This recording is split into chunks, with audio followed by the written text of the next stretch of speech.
እንደ ኤሮፓያን አቆጣጠር በ1993 የተቀረጸ አንድ የቅኝት ካሜራ ምስል አለ። ዛሬም ድረስ ለማየት እጅግ የሚከብድና የማይቻል የሚመስል። ምስሉ ድብስስ ያለ ነው፣ ምንም ድምፅ የለውም። እጅግ ተራ የሆነ ትዕይንት ነው። አንድ የገበያ ማዕከል፣ ሰዎች ወዲያ ወዲህ ይራመዳሉ። ሰማያዊ ኮት የለበሰ አንድ ትንሽ ሕፃን ይታያል። ከእሱ አጠገብ ሁለት ዕድሜያቸው ከፍ ያሉ ወንዶች ልጆች አብረውት ይራመዳሉ። መጀመሪያ ላይ ሲታይ ምንም ያልተለመደ ወይም ልዩ ነገር አይስተዋልም። ነገር ግን ነገሩን እጅግ አስፈሪ የሚያደርገው ይህ እውነታው ነው። ምክንያቱም በዚያ ቅጽበት ምስሉን በትኩረት ይመለከት የነበረ ማንም ሰው በሕይወት እያለ ለመጨረሻ ጊዜ በካሜራ የታየውን የ2 ዓመቱን የጄምስ ቡልጀርን የመጨረሻ ምስል እያየ መሆኑን ያወቀ አልነበረም። በጥቂት ሰዓታት ውስጥ ይህ የጠፋ ልጅ ፍለጋ መዝገብ ተቀይሮ በብሪታንያ ታሪክ ውስጥ እጅግ ዘግናኝና አሰቃቂ ወደሆነ የወንጀል ምርመራ እንደሚቀየር ማንም አልገመተም ነበር። መርማሪዎቹ ሊያገኙት የተቃረቡትን መልስ ደግሞ ማንም በአእምሮ ሊገምተው አይችልም። ተጠርጣሪዎቹ ትልልቅ ወንዶች አልነበሩ፣ ልባቸው የደነደነ ወንጀለኞችም አልነበሩ። እነሱ ገና የ10 ዓመት ህጻናት ነበሩ።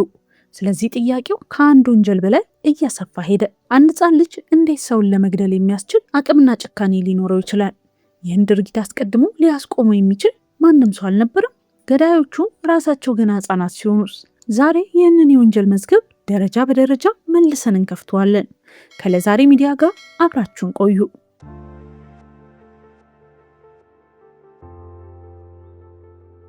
ፌብሩዋሪ 12 ቀን 1993 ቦታው ቡትል መርሲሳይድ ነው። የኒውስትራንድ የገበያ ማዕከል እንደ ማንኛውም የአርብ ከሰዓት በሰዎች ግርግርና እንቅስቃሴ ተሞልቶ ነበር። የአንድ ቤተሰብ ህይወት ሙሉ በሙሉ ሊፈራረስ እንደሆነ የሚያስጠነቅቅ ምንም ነገር አልነበረም።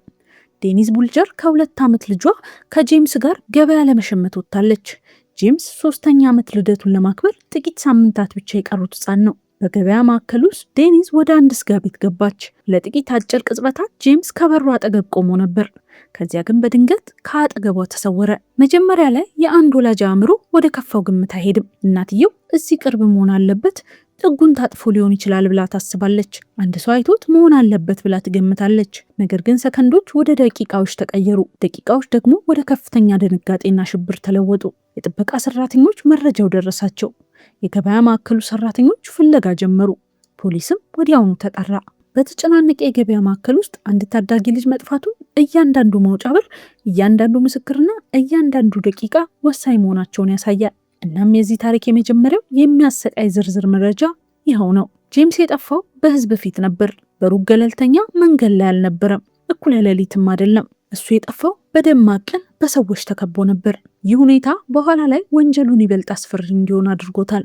ምክንያቱም ሰዎች በፍጹም ሊቀበሉት የማይፈልጉትን አንድ ነገር ይጠቁማል። አደጋ በሚከሰትበት ጊዜ ሁልጊዜ አደጋ አይመስልም። አንዳንድ ጊዜ ነገሮች በጣም ተራ ይመስላሉ። መርማሪዎች መነሻ ነጥብ ያስፈልጋቸው ነበር። በዘመናዊ ወንጀል ምርመራ የቅኝት ካሜራ መኖሩ የተለመደ ነው።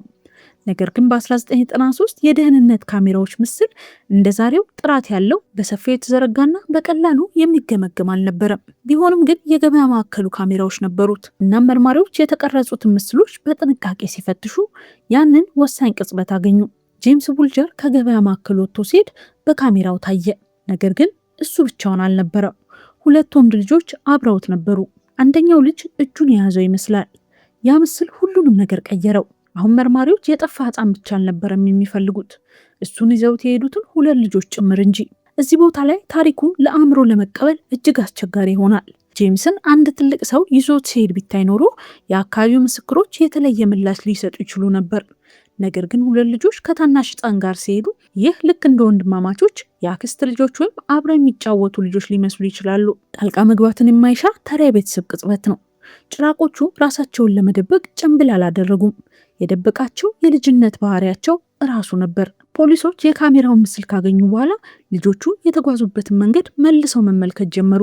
ይህ ፈጣን መጥፋት አልነበረም። ጄምስ ከገበያ ማዕከሉ ተወስዶ በቡትልና በሊቨርፑል ጎዳናዎች ውስጥ ተመርቶ አልፏል። መንገዱ በጣም ረጅም ነበር፣ ወደ 2 ማይል ወይም 3.2 ኪሎ ሜትር ያህል።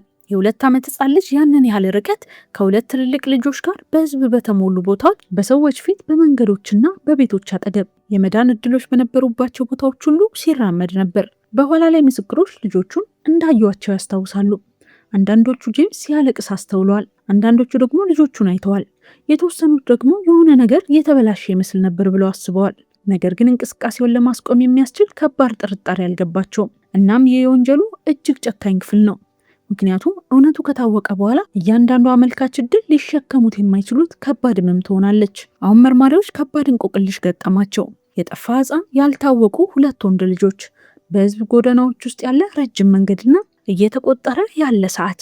ከ2 ቀናት በኋላ የጄምስ አስክሬን በዋልተን ሊቨርፑል አቅራቢያ በሚገኝ የባቡር ሀዲድ መስመር ላይ ተገኘ። ፍለጋው እጅግ በከፋ መንገድ ተጠናቀቀ። ከዚያ ቅጽበት ጀምሮ መዝገቡ ወደ ግድያ ወንጀል ምርመራ ተቀየረ። የጄምስ የሞት ዝርዝር መረጃዎች እጅግ ዘግናኝ ነበሩ። ዋናው ነገር ይኸው ነው። ጄምስ ጥቃት ደርሶበታል፣ ተገድሏል፣ እናም በባቡር ሀዲድ አቅራቢያ ተጥሏል። ከቤተሰቡ ጋር በሰላም መኖር የነበረበት ትንሽ ልጅ መላው ሀገሪቱ ሊረዳው ያልቻለው እጅግ አሰቃቂ ጥቃት ሰለባ ሆነ። ፖሊሶች አሁን ዋናውን ጥያቄ መመለስ ነበረባቸው። በካሜራው ላይ የታዩ ልጆች እነማን ናቸው? ምስሉ ለህዝብ ተለቀቀ።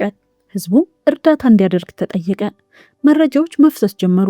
ብዙም ሳይቆይ ትኩረቱ ወደ 2 የአካባቢው የ10 ዓመት ልጆች ዞረ። ሮበርት ቶምሰን እና ጆና ቬናብልስ ሁለቱም በቁጥጥር ስር አሉ። እናም በድንገት ብሪታንያ በፍጹም ሊታመን የማይችል እውነታን ለመጋፈጥ ተገደደች። ተጠርጣሪዎቹ ህፃናት ነበሩ። ታዳጊ ወጣቶች አይደሉም፣ ገና ህፃናት እንጂ። በግድያው ወቅት ሁለቱም የ10 ዓመት ልጆች ነበሩ። በሊቀመንበር የእንግሊዝ ህግ መሰረት በወንጀል ለመከሰስ እድሜያቸው ይፈቅድ ነበር። መርማሪዎች ቶምሰንና ቬናብልስን ሲጠይቁ ከተለመዱ ተጠርጣሪዎች ጋር አልነበረም የገጠሙት። እነሱ የሚናገሩ፣ የሚዋሹ፣ እውነታውን የሚያዞሩና ምላሽ የሚሰጡ ህፃናት ነበሩ። እያንዳንዱ የጥያቄ ሂደት ግን ከፍተኛ የስነ ልቦና ጫና ነበረው። የፖሊስ የምርመራ ቃለ መጠይቆች የክሱ ዋና ማስረጃዎች ሆኑ። መርማሪዎቹ ልጆቹ የተናገሩትን ነገር ከፎረንሲክ ማስረጃዎች፣ ከምስክሮች ቃልና ከካሜራው የጊዜ ሰሌዳ ጋር ማነጻጸር ነበረባቸው። ደረጃ በደረጃ እውነታው ይበልጥ ግልጽ እየሆነ መጣ።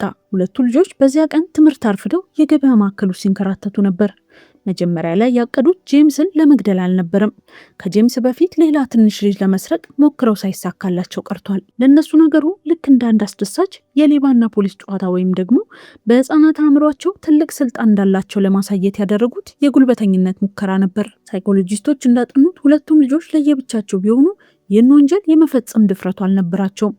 ሮበርት ቶምሰን የተባለው ልጅ በጣም ጨካኝ መሪና ሌላውን ተጽዕኖ ውስጥ የሚያስገባ ባህሪ ነበረው። ጆና ቬናብልስ ደግሞ በቀላሉ የሚነዳና የሚፈራ ልጅ ነው። ሁለቱ በአንድ ላይ ሲሆኑ አንደኛው ለሌላኛው ጀግንነቱን ለማሳየት በሚያደርጉት እልህ አደገኛ የቡድን ስሜት ውስጥ ገብተው ነገሩ ከቁጥጥር ውጭ ሆነ። ጄምስን ይዘውት 2 ማይል ያህል ከተጓዙ በኋላ ህፃኑ ማልቀስና እናቱን መፈለግ ጀመረ። በዚህ ጊዜ ልጆቹ እየተጫወትን ነው የሚለው ሀሳባቸው ጠፋና እውነተኛ አደጋ ውስጥ መግባታቸውን ተረዱ። ከዛም ህፃኑን ለማስገደድና ዝም ለማሰኘት መምታት ጀመሩ። አንዴ ጥቃት ማድረስ ሲጀምሩና የጄምስ ደም ሲፈስ በህፃናት አእምሯቸው ውስጥ ትልቅ ድንጋጤና ሽብር ተፈጠረ።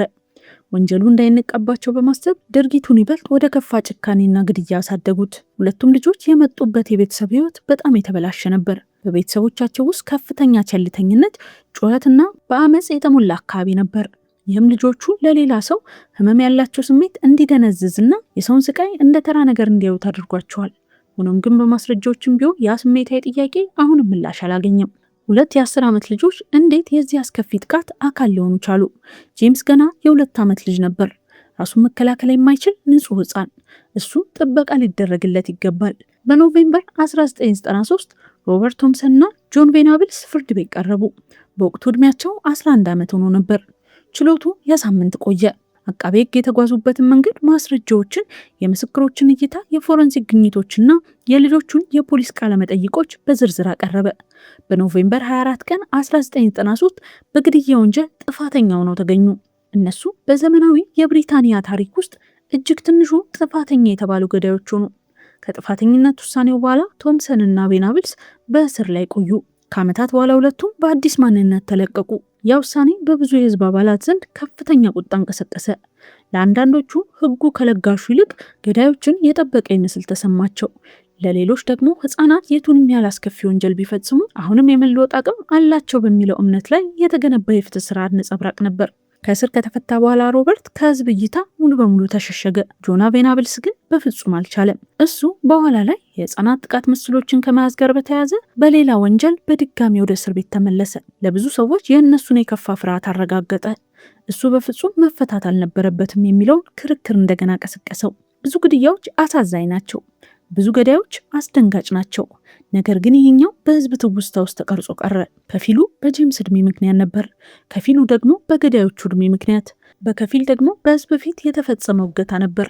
እና የዛሬው ታሪክ በዚህ ተጠናቀቀ። እናንተ ስለዚህ ታሪክ ምን አሰባላችሁ? ሀሳብና አስተያየቶቻችሁ በኮመንት መስጫ ሳጥን ላይ አስፍሩልን። ላይክ፣ ሼር፣ ሰብስክራይብ በማድረግ ቤተሰብ እንዲሆኑ በአክብሮት እንጠይቃለን።